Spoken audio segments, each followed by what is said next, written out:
sensations sont toujours bonnes.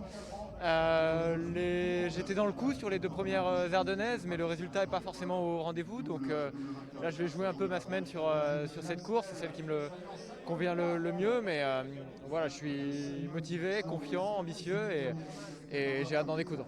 Comment on a géré cette course? Avec ce nouveau parcours, qu'est-ce que vous pensez comment ça va se passer?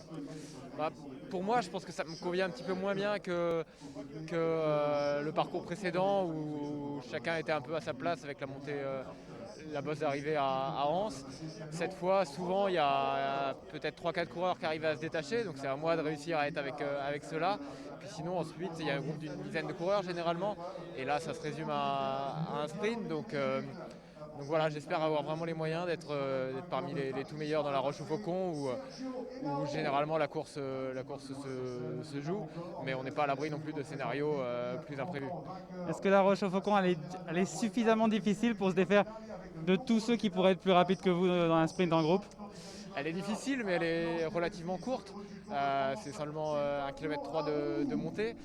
Donc voilà, ça dépend un peu comment la course s'est déroulée auparavant, si elle a été rendue difficile.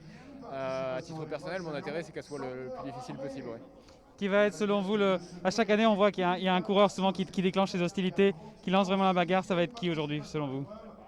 Bah, les grands favoris, c'est sûr que on les connaît, hein, c'est Pogacar, Roglic et Alaphilippe, mais derrière ces trois-là, il y a quand même un sacré nombre de coureurs qui peuvent aussi tirer leur épingle du jeu et pourquoi pas aussi de tirer profit de stratégies différentes et bah, j'espère bien être de cela. Ouais.